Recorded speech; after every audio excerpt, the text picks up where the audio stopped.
ஸ்தோத்தரிப்பேன். மனதுருகும் தெய்வமே ஏசையா, மனதார துதிப்பேன் ஸ்தோத்தரிப்பேன். நீ நல்லவர், சர்வ வல்லவர், நீ நல்லவர், சர்வ வல்லவர். உம் இரக்கத்துக்கு முடிவே இல்லை, உம் அன்பிற்கு அளவே இல்லை. அவை காலைதோறும் புதிதாயிருக்கும், அவை காலைதோறும் புதிதாயிருக்கும். சேர்ந்து சொல்ல, மனதுருகும் ஆண்டவரே, மனதுருகும் தெய்வமே ஏசையா, மனதார துதிப்பேன் ஸ்தோத்தரிப்பேன். ஆண்டவராகிய இயேசு கிறிஸ்துவின் இனிய நாமத்தினாலே ரெகோபோத் ஊழியத்தின் சார்பாக நேயர்கள் அனைவருக்கும் நான் வாழ்த்துதலை தெரிவித்துக் கொள்கிறேன். இந்த நாளிலும் கூட என் ஆண்டவராகிய இயேசு கிறிஸ்துவை நோக்கி ஒரு நிமிஷம் நாம் பார்ப்போம், ஜெபம் செய்வோம். எங்களை அதிகமாய் நேசிக்கிற நல்ல இயேசுவே அப்பா, அந்த வேளையில் நன்றியோடு உம்மை ஸ்தோத்திரிக்கிறோம், உம்மை துதிக்கிறோம் அப்பா. அந்த வேளையில் அடியனை தாழ்த்தி ஒப்பு கொடுக்கிறேன். அடியனை மறைத்து நீர் வெளிப்படும். இந்த பார்க்கிறது கேட்கிற இந்த மக்கள் உள்ளத்திலே அப்பா ஆவியானவர் இடைபடும்படியாக செபிக்கிறோம் அப்பா. ஆண்டவரின் வாய் விரிவாய்த்தர நான் நிரப்புன்னு சொன்னது போல் ஆண்டவரை நம்முடைய வார்த்தையினால் நிரப்புங்க, நீங்கள் மகிமைப்படுங்க. தாழ்த்துகிறேன் இயேசு மூலம் பிதாவே, ஆமேன். இந்த நாளிலும் கூட விசுவாசத்தை குறித்து நான் உங்களோடு கூட பகிர்ந்து கொள்ள ஆசைப்படுகிறேன். ஆண்டவராகிய இயேசு கிறிஸ்து விசுவாசத்தை நம்மிடத்தில் எதிர்பார்க்கிறார். மார்க் எழுதின சுவிசேஷம் 8ஆம் அதிகாரம் 19ஆம் வசனம் 20ஆம் வசனத்திலே நாம் பார்க்கும் பொழுது, ஆண்டவர் 5 அப்பங்களை 5000 பேருக்கு பங்கிட்டது நாம் பார்க்கிறோம். மீதியான துணிக்கைகளையும் எடுத்ததை நாம் பார்க்கிறோம். 5000 பேருக்கு. பிரியமானவர்களே, இந்த மாதம் நம் காலை எடுத்து வைத்திருக்கிறோம். ஆகினாலே பல குழப்பத்தோடு, பல தேவையோடு, பல எதிர்பார்ப்போடு கூட நாம் இந்த மாதத்தை துவங்கியிருப்போம். நமக்கு என்னவென்று சொன்னால், பொருளாதார பாதிப்புகள், இப்பொழுது இருக்கிற சூழ்நிலைகளிலே விலைவாசி உயர்வுகள் நாம் பார்க்கிறோம். இப்போது நம்ம வருமானம் அதிகமாய் வந்தாலும் செலவுகள் நமக்கு அதிகமாய் காணப்படுகிறபடினாலே நாம் என்ன செய்கிறோன்னு சொன்னால், சில வேளைகளிலே நம் தவிர்க்கிறதை நாம் பார்க்கிறோம். ஆகினால தான் விசுவாசத்தோடு கூட நம்ம துவங்கும் பொழுது ஆண்டவர் இந்த மாதம் முழுவதுமாக ஆண்டவர் நம்முடைய தேவைகளை சந்திக்கிறதை நீங்கள் பார்க்க முடியும். ஹல்லேலூயா. ஆண்டவர் என்ன சொல்லுகிறார்? 5 அப்பம் ஆண்டவர் 5000 பேருக்கு என்ன செய்தார்? பகிர்ந்து கொடுத்ததை பார்க்கிறோம். ஹல்லேலூயா. சீஷர்கள் முழுது ஆண்டவருடைய வார்த்தைகளை கேட்டு அந்த முன்னாடி வசனங்களை நீங்கள் தியானிப்பீர்களானால் பார்க்க முடியும். அப்பொழுது அப்பத்திற்காக நாம் எங்கே போவோம் என்று திகைத்து கொண்டிருந்தார்கள்.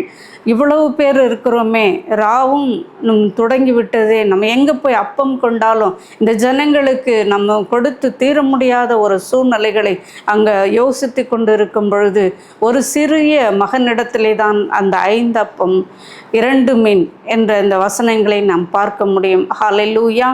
அந்த அப்பத்தை கொண்டு வந்து ஆண்டவருடைய சமூகத்திலே கொடுக்கும் பொழுது ஆண்டவர் என்ன செய்தார்? அன்னார்ந்து பார்த்தார். ஹல்லேலூயா. அந்த அப்பங்களை வைத்து ஆண்டவர் கரத்திலே வைத்து அன்னார்ந்து பார்த்து ஜெபம் பண்ணி அதை பங்கிட்டு கொடுத்தார் என்று நாம் பார்க்கிறோம். அப்பொழுது எடுக்க 5000 பேர்கள் சாப்பிட்டு திருப்தி அடைந்தார்கள். ஹல்லேலூயா. மீதும் 12 கூட நிறைய எடுத்தார்கள் என்று அந்த வேத வசனம் சொல்லுகிறது. ஆம் பிரியமானவர்களே, அப்படித்தான் நம்முடைய குடும்ப வாழ்க்கையிலே நம்முடைய தேவைகள் இந்த நாட்களிலே அநேகமாக இருக்கிறது. ஹல்லேலூயா. நம் பிள்ளைகளுடைய தேவைகள் அநேகமாக இருக்கிறது. நம்முடைய வாழக்கூடியதான சூழ்நிலைகள் அநேகமாக இருக்கிறது. ஹல்லேலூயா. இப்போ இருக்கிற இதில் பேன்சியில் அவங்க எவ்வளவு சம்பாத்தியம் பண்ணாலும் அவ்வளவும் செலவாகக்கூடியதான ஒரு சூழ்நிலை, ஒரு காலகட்டம் இப்பொழுது நிகழ்ந்து கொண்டிருக்கிறது. ஹல்லேலூயா. ஆண்டவர் என்ன சொல்லுகிறார்? அதை ஆண்டவருடைய சமூகத்திலே நீங்கள் அர்ப்பணிக்கும் பொழுது மாதம் வருமானத்தை அவருடைய சமூகத்திலே நீங்கள் ஒப்பு கொடுக்கும் பொழுது ஆண்டவரே, இவ்வளவு ஆண்டவரே கர்த்தாவே வருமானம் எங்களுடையது என்று நீங்கள் ஒப்பு கொடுத்து நீங்கள் ஜெபிப்பீர்கள். ஆனால் ஜெபித்து நீங்கள் அதை பயன்படுத்தும் பொழுது, ஆண்டவருக்கு முதலிடம் கொடுக்கும் பொழுது, அதிலே உங்களுடைய விசுவாசத்தை நீங்கள் பார்க்கும் பொழுது ஆண்டவர் மீதம் எடுக்க செய்வார். ஹல்லேலூயா. பிரியமானவர்களே, இந்த மாதம் முழுவதுமாக நீங்கள் குடும்பம் நடத்தி மீதம் எடுக்கக்கூடியதான ஒரு திருப்தியான ஒரு ஆசீர்வாதத்தை நீங்கள் காண முடியும். அதே போல் 20ஆம் வசனத்திலே 7 அப்பங்கள் 4000 பேருக்கு ஆண்டவர் பங்கிட்டார். ஹல்லேலூயா. இப்படியாக நம்முடைய தேவைகள் அநேகமாக இருக்கிறது. பிள்ளைகளுக்கு ஃபீஸ் கட்ட வேணும், இஎம்ஐ கட்ட வேணும், பிள்ளைகளுக்கு தேவைகள் சந்திக்கப்படணும், அன்றாட நமக்கு போக்குவரத்து, பெட்ரோல் செலவு தேவை. இப்படியாக குடும்ப ஸ்திரீகள் குழம்பி போய், ஆண்டவரே நான் என்ன செய்வதென்று தெரியவில்லை இல்லையே, அவனை இவ்வளவு மாதம் முழுவதுமாக நாங்கள் சம்பாத்தியம் பண்ணி இவ்வளவு பைசா கையில் வந்தோம், நமக்கு மீதம் எடுக்க முடியாத ஒரு சூழ்நிலை இருக்கிறது என்று எத்தனை பெண்கள் கலங்கியிருக்கிறீர்கள். பிரியமானவர்களே, உங்களுக்கு தான் ஆண்டவர் பேசுகிறார். நீங்கள் ஆண்டவரை நோக்கி பார்த்து வருமானம் வரும் பொழுது, இப்போ அந்த காலத்துலலாம் சம்பளம் கையில் வந்தது, கவரில் போட்டு கொடுத்தாங்க. இப்போ எல்லாம் கிரெடிட் கார்டு, இந்த கார்டு மூலிமா இருக்கிறதுனால வீட்டுக்கு என்ன செய்கிறதில்ல, ₹1 வீட்டுக்கு வர்றதே கிடையாது. ஹல்லேலூயா.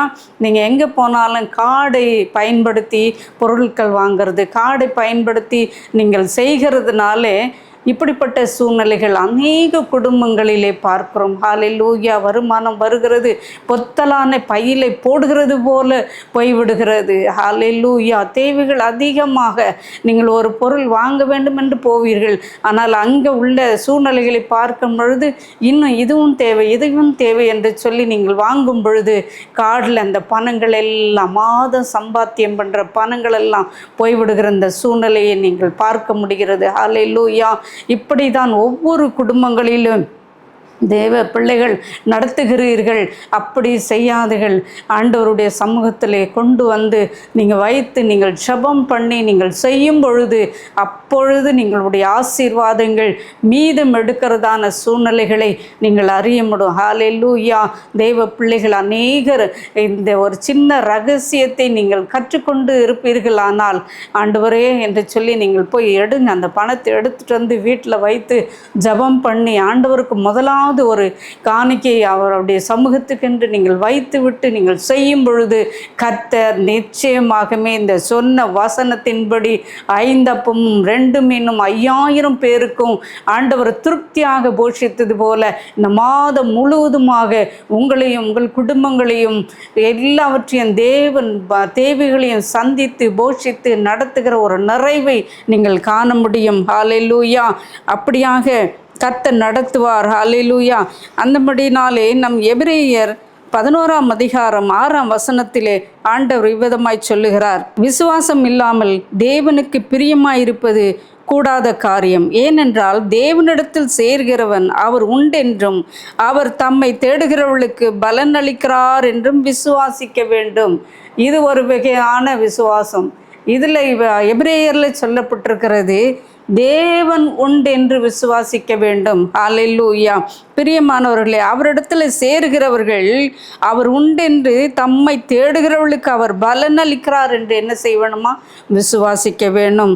அப்படியாக அடுத்த வசனம் 11:7 விசுவாசத்தினாலே நோவா தற்காலத்திலே காணாதவைகளை குறித்து தேவ எச்சரிப்பை பெற்று பயபக்தி உள்ளவனாய், ஹல்லேலூயா, தன் குடும்பத்தை ரட்சிப்பதற்கு அவன் உலகம் ஆக்கினைக்குள்ளான் என்று தீர்க்க விசுவாசத்தினால் உண்டாகும் நீதிக்கு அவன் சுதந்திரவாளியானான் என்று வேதம் சொல்லுகிறது.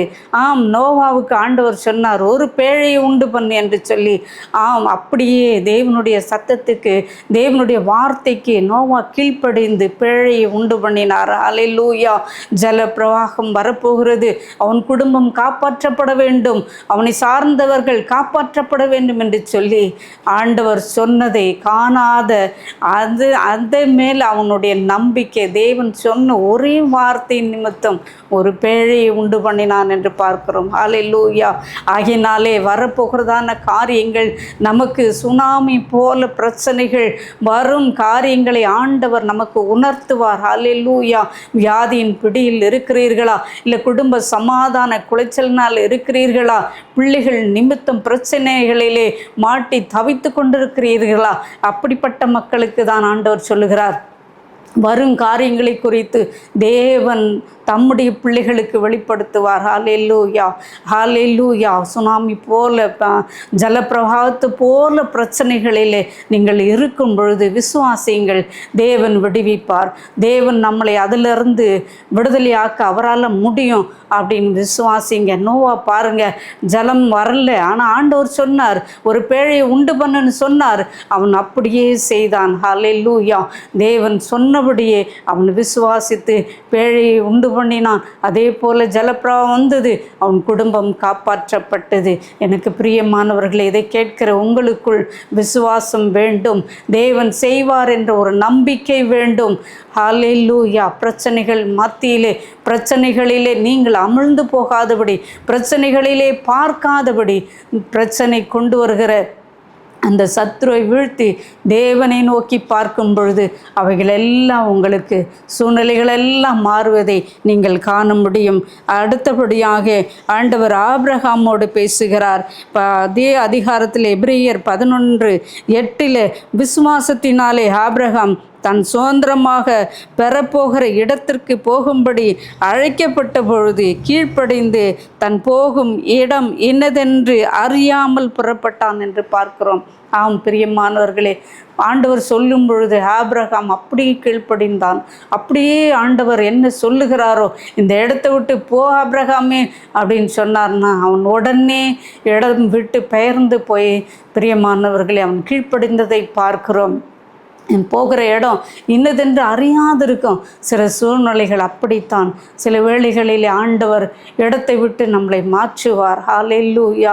ஏன் ஆண்டவரே என்று நம்ம கேட்கும் பொழுது ஆண்டவர் சொல்லுவார். அப்படியே செய்கிறவர்களுக்கு தான் ஆண்டவர் சூழ்நிலைகள் எல்லாம் என்ன செய்ய முடியும்? சாதகமாக இருக்கும், ஆசீர்வாதம் இருக்கும், சுகம் இருக்கும்.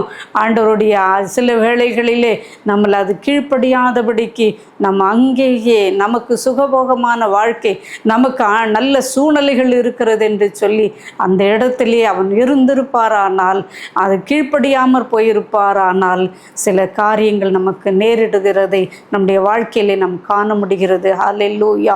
கீழ்ப்படிய வேண்டும். கீழ்ப்படியாததுனால தான் நம் பிரச்சனைகள் வருகிறது, வியாதிகள் வருகிறது, பலவீனங்கள் வருகிறது.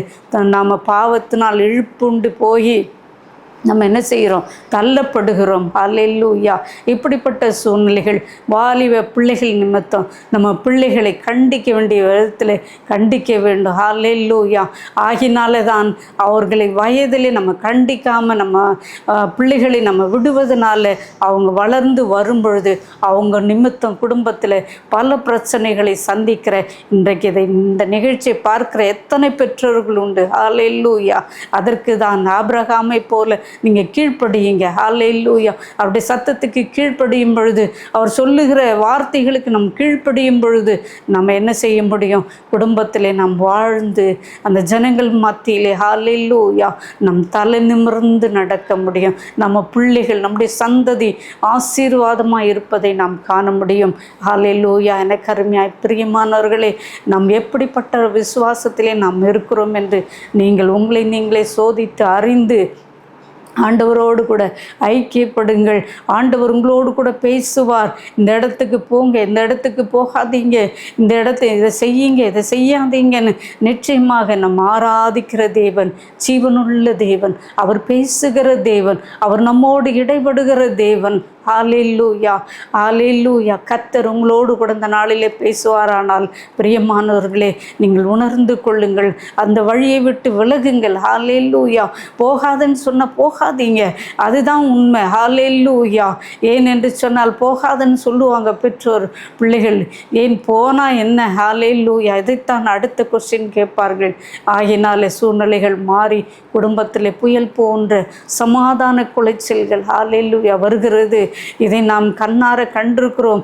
அடியனுடைய வாழ்க்கையிலையும் இதை அனுபவித்து தான் உங்களோடு கூட நான் பகிர்ந்து கொள்கிறேன். ஹalleluya. பிரியமானவர்களே, இந்த இடத்துல போன ஆண்டவர் சொன்னார்னா கண்டிப்பாக போய் ஆகணும். அப்படிதான் அடியேன் நடத்தப்படுகிறேன். உங்களோடு கூட நான் பகிர்ந்து கொள்ளுகிறேன். பிரியமானவர்களே, கர்த்தர் உங்களோடு கூட இடைபடுவாராக. ஆண்டவரை நோக்கி பாருங்கள். எல்லா சூழ்நிலைகளிலும் ஆண்டவரை நோக்கி பாருங்கள்.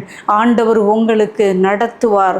உங்களை நடக்க வேண்டிய வழிகளிலே ஆண்டவர் அன்றாட ஆண்டவர் உங்களை நடத்துகிறதை நீங்கள் காண முடியும். ஒரு நிமிஷமும் அவரை விட்டு விலகாதிருங்கள். ஆண்டவரே, எல்லா சூழ்நிலைகளிலும் நீங்கள் எழுந்து ஆண்டவருடைய சமூகத்திலே நீங்கள் போவீர்களானால் ஆண்டவர் அன்றாட உங்கள் நடத்துகிறதை நீங்கள் பார்க்க முடியும். குறைவுகளா உங்கள் குடும்பங்களிலே குறைவு ஏற்படாது. ஹல்லேலூயா. ஆகார குறைவுகள், வருமான குறைச்சல்கள் வராது. ஹல்லேலூயா. வியாதிகள் வராது. கொடிய நோய் தாக்கங்கள் வராது. தேவன் எந்த இடத்துல போகணும்னு சொல்கிறாரு அந்த இடத்துக்கு நீங்கள் போங்க, கீழ்ப்படிங்க. நோவா போய் போகல, கீழ்ப்படிங்க. ஆண்டவருடைய சத்தத்துக்கு நோவா கீழ்ப்படிந்தான், அவன் குடும்பம் காப்பாற்றப்பட்டது. அதுபோல் உங்களுடைய குடும்பமும் காப்பாற்றப்படும். பெற்றோராகிய நீங்கள் கவனமாயிருந்து இரவும் பகலும் அவருடைய வேதத்தை தியானிங்கள். அவரோடு கூட தேவனுடைய சமூகத்திலே செலவிடுங்கள். சத்தியத்தை கேளுங்கள். ஹல்லேலூயா. அப்படிப்பட்ட சத்தியங்கள் நம்மளை உயிர்ப்பிக்கிறதா இருக்கிறது. ஆவியானவர்கள் நம்மளை நடத்துகிறதா இருக்கிறது. அந்த காலங்களிலே ஏதோ ஒரு நாள் சத்தியத்தை கேட்டோம் நடந்தோம் என்று அல்ல. ஹல்லேலூயா. இன்றைக்கு அன்றாட நாம் புதுப்பிக்கப்பட வேண்டியது இருக்குது. அன்றாட நம்ம ஆண்டவருடைய வசனங்களை கேட்க வேண்டி இருக்கிறது. அவருடைய வசனம் தான் நம்முடைய கால்களுக்கு தீபமாயிருக்கிறது, நம் பாதைக்கு வெளிச்சமாயிருக்கிறது என்று வேதம் சொல்லுகிறது. அதை விட்டு விலகாதிருங்கள்.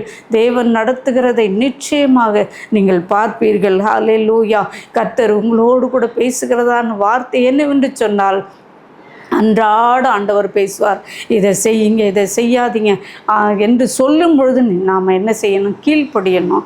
ஆண்டவருடைய சத்தமா அல்லது உலகத்தினுடைய சத்தமா என்று இது புரியாதபடி பலர் சிக்குண்டு போகிறீர்கள். ஹல்லேலூயா. தேவனுடைய சத்தத்தை கேட்க வேண்டும் என்று சொன்னால் நீங்கள் அதிகாலம் எழும்பி ஜெபிக்கிறவர்களாய் காணப்பட வேண்டும். ஹல்லேலூயா. தேவனுடைய சமூகத்திலே நீங்கள் அன்றாட வந்து உங்களுடைய வாழ்க்கை துவங்குவதற்கு முன்பதாக நீங்கள் முழங்கால் படியிடும் பொழுது அன்றைய தினத்திலே உங்களை நடத்துகிறதை நீங்கள் காண்பீர்கள். ஹல்லேலூயா. தேவன் சொல்லுகிறார், நான் உனக்கு நடக்க வேண்டிய வழியை போதித்து நான் உனக்கு காட்டுவேன், உன் மீது என் கண்ணை வைத்து உனக்கு ஆலோசனை சொல்லுவேன் என்று சொல்லுகிறார். ஹல்லேலூயா. அப்படிப்பட்ட தேவனை நாம் ஆராதிக்கிறோம். பிரியமானவர்களே, இந்த வார்த்தைகள் உங்களுக்கு பிரயோஜனமாக இருக்கும் என்று நான் கர்த்தருக்குள் நம்புகிறேன். கர்த்தர் காணாததான ஒரு ஆண்டவர் நிகழ்ச்சியை சொல்லும் பொழுது எப்படியாக நோவா கீழ்ப்படிந்து பிழையை உண்டு பண்ணினார் என்று பார்க்கிறோம். விசுவாசிகளின் தகப்பனாகிய ஆபிரகாம் ஆண்டவருடைய சத்தத்துக்கு கீழ்ப்படிந்து எந்த இடத்துக்கு ஆண்டவர் போக சொல்லுகிறாரோ அப்படியே நடந்தார். ஹல்லேலூயா. அப்படிப்பட்ட நடத்துதல் உங்களுக்குள் இருக்கிறதா? 5 அப்பமும் ஆண்டவர் 2 மீனும் கொண்டு 5000 பேருக்கு மேலானவர்களை போஷித்து மீதி துணிக்கைகளை எடுக்க செய்தார். அப்படிப்பட்ட விசுவாசம் இருக்கிறதா? பிரியமானவர்களை, நீங்கள் நிதானித்து ஆராய்ந்து அறிந்து தேவனை நோக்கி பாருங்கள். தேவனை விட்டு ஒரு நாளும் விலகாதிருங்கள். அவருடைய வழி நடத்துதலே விசேஷமாயிருக்கும். ஹல்லேலூயா. அற்புதங்களை செய்கிற தேவன் அவர். ஹல்லேலூயா. சோர்ந்து போனவனுக்கு பலனை கொடுக்கிறவர், சத்துவம் இல்லாதவனுக்கு சத்துவத்தை பெருக பண்ணுகிற தேவன் நம் தேவன். ஹல்லேலூயா. நீங்கள் ஒரு நாளும் சோர்ந்து போகாதீர்கள். தேவையை கண்டு அஞ்சாதீர்கள். இந்த மாதம் என்ன செய்கிறது என்று கலங்காதிருங்கள். கர்த்தரை நோக்கி பாருங்கள். கொஞ்சம் இருக்கிறது. ஹல்லேலூயா. ஒரு விதவின் வீட்டில் கொஞ்சம் மாவு, கொஞ்சம் என்ன. ஹல்லேலூயா. அதை ஆசீர்வதித்தார். ஹல்லேலூயா. அதுபோல ஆண்டவர் உங்கள் வருமானங்களை ஆசீர்வதித்து பெருக செய்து உங்களை நடத்துவேன் என்று இந்த மாதம் உங்களுக்கு ஆண்டவர் வாக்குத்தத்தமாய் கொடுக்கிறார். கர்த்தரை நோக்கி நாம் ஜெபம் செய்வோம். ஹல்லேலூயா. ஆம் ஆண்டவரே, உமக்கு ஸ்தோத்திரம் அப்பா. உம்மை துதிக்கிறோம் ஆண்டவரே. உம்மை நோக்கி பார்க்கிற பிள்ளைகள் ஒருபோதும் வெட்கப்பட்டு போனதில்லை அப்பா. ஆம் ஆண்டவரே அப்பா, இது எங்கே போவோம்? இந்த பிரச்சனைகளுக்கு யாரிடத்தில் போவோம்? இந்த தேவைக்கு யாரிடத்தில் கேட்போம் என்று அங்கலாய்த்து ஆண்டவரே கர்த்தாவை நோக்கி பார்க்கிற உமது பிள்ளைகளுக்காக மனதுருகிற தேவன் இறங்கும்படி செபிக்கிறோம் தகப்பனே. உங்க வருமானங்கள் ஆசீர்வதிக்கப்படுவதாக. 5 அப்பமும் 2 மீனும் கொண்டு 5000 பேருக்கும் மேலே போஷித்து ஆண்டவர் மீதம் எடுக்க செய்தது போல இந்த மாதம் முழுவதுமாக தேவையோடு உள்ள மக்களின் தேவைகள் சந்தித்து அவருடைய வருமானங்கள் மீதம் எடுக்க செய்யுங்கப்பா. அதற்காக உமக்கு ஸ்தோத்திரம் ஆண்டவரே. அப்படிப்பட்ட விசுவாசத்தை என் ஜனங்களுக்கு தாரும் ஆண்டவரே. உமக்கு ஸ்தோத்திரம். நோவாவை போல ஆண்டவரை கீழ்ப்படியணும். காணாதிருக்கிற ஹல்லேலூயா ஆண்டவரே வரப்போகும் என்று சொன்ன ஆண்டவர் அந்த மழைக்காக உன் பேழை உண்டு பண்ணு என்று சொன்னது போல ஆண்டவரே உங்கள் குடும்பங்கள் காப்பாற்றப்பட தேவனுடைய சமூகத்தில் அனுதினம் காத்திருந்து பெற்றுக்கொள்ளுகிறவர்களாக ஒவ்வொரு விசுவாசிகளையும் ஒவ்வொரு ஆண்டவரை கர்த்தாவை மக்களையும் நீர் மாற்றும்படியாக அப்படிப்பட்ட விசுவாசத்தினால உங்களை பலனடைய செய்ய செபிக்கிறோம் அப்பா. ஆண்டவர் ஆபிரகாம் போல கீழ்ப்படிதலை தாரும் ஆண்டவரே. நீங்க எங்க போக சொல்றீங்க? எங்க ஆண்டவரே கர்த்தாவை எந்த இடத்துல நிலைக்க செய்றீங்கன்னு உங்களுடைய சத்தத்துக்கு கீழ்ப்படிந்து நடக்கிற ஆபிரகாமை போல நடக்க இந்த மக்களுக்கு நீர் கிருபை செய்யும் சுவாமி. இந்த வேளையில் ஆண்டவர் இந்த செய்தியை பார்க்கிற இந்த செய்தியை கேட்கிற ஒவ்வொரு மக்களோடும் நீர் இடைபடும்படியாக உடைய வார்த்தை ஜீவனுள்ளது ஆண்டவரே. வெறுமன திரும்பாதபடி 60 100 பலன் கொடுக்கத்தக்கதாக கர்த்தர் நாமம் மாத்திரம் மகிமைப்பட ஆசீர்வதிக்கும்படி இந்த ஆண்டவர் நிகழ்ச்சியை பார்க்கிற ஒவ்வொரு பிள்ளைகளையும் அப்படிப்பட்ட ஆசீர்வாதத்தினால விசுவாசத்தினால நிரப்பி கட்டும்படி செபிக்கிறோம். தாழ்த்துகிறோம், வறுமையாக்குகிறோம் சுவாமி. சகல துதி கன மகிமை ராஜா மற்றொரு கேர் எடுக்கிறோம். மீட்பரை சுமல செபங்களும் ஜீவனுள்ள பிதாவே, ஆமேன்.